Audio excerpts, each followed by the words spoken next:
Hi, my name is Drew Peacock. And my name is Mike Oxlong III.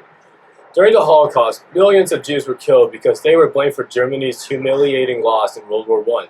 The Holocaust occurred during World War II, which took place from 1939 to 1945. Over 60 million people died during the war, which was nearly 3% of the world's population in 1940. This led to the questioning of many details regarding the tactics used by the German officers. As we explore the Holocaust, our main objective is to answer what steps were taken to isolate and exterminate the Jews.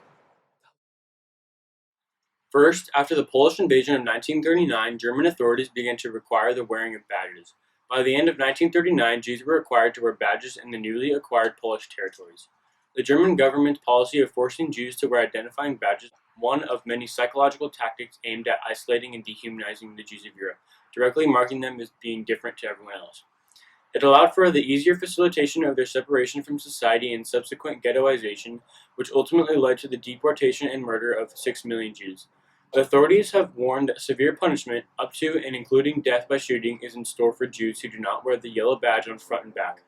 The yellow star badges were variations of the Star of David with different print and writings in the middle, varying from country to country.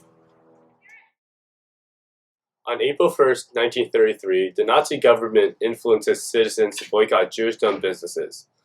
The boycott was both a reprisal and an act of revenge against cruel propaganda that German and foreign Jews, assisted by foreign journalists, were allegedly circulating in the international press to damage Nazi Germany's reputation.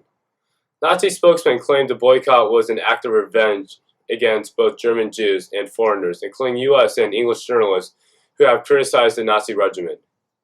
On that day of the boycott, stormtroopers stood menacingly in front of Jewish-owned businesses, department stores, and retail establishments, and offices of professionals such as doctors and lawyers. The Star of David was painted yellow and black across thousands of doors and windows, with accompanying anti-Semitic slogans. Signs were posted saying, "Don't buy from Jews," and "The Jews are our misfortune." Throughout Germany, acts of violence against individual Jews and Jewish property occurred. The police intervened only rarely. This allowed for Nazi citizens to avoid the Jewish-owned businesses.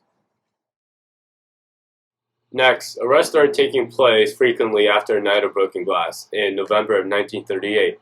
Families were forced out of their homes and into cable cars where they were transported to concentration camps. They were deported through many parts of Germany, as well as other countries that were either conquered by the Nazis or were part of the Axis powers during World War II.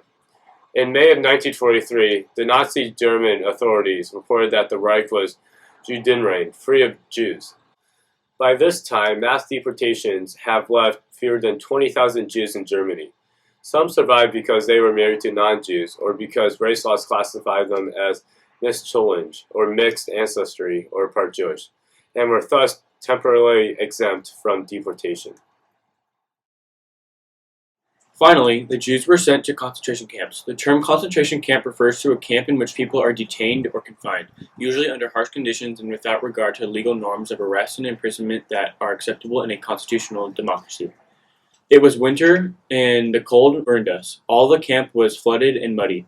They took our winter clothes and in exchange gave us light clothes that looked like striped pajamas, explained Jacob Blankety, a Holocaust survivor. From as early as 1934, concentration camp commandants used prisoners as forced laborers for SS construction projects such as the construction or expansion of the camps themselves. By 1938, SS leaders envisioned using the supply of forced laborers incarcerated in the camps for a variety of SS-commissioned construction projects. To mobilize and finance such projects, Himmler revamped and expanded the administrative offices of the SS and created a new SS office for business operations. Both agencies were led by SS Major General Oswald Pohl, who would take over the Inspectorate of Concentration Camps in 1942. Despite the need for forced labor, the SS authorities continued to deliberately undernourish and mistreat prisoners incarcerated in the concentration camps. Prisoners were used ruthlessly and without regard to safety at forced labor, resulting in high mortality rate. Many tactics were used against the Jews during the Holocaust. First, the Nazi government used the yellow stars to seclude the Jews. The Nazi government encouraged a boycott against Jewish businesses starting in 1933 and began to undergo a mass arrest of Jewish families. Finally, they tortured and executed millions of Jews in concentration camps. These heinous acts prove that the Holocaust was inhumane. I'm Drew Peacock. And I'm Mike Oxlong III. Thanks for tuning into the History Channel.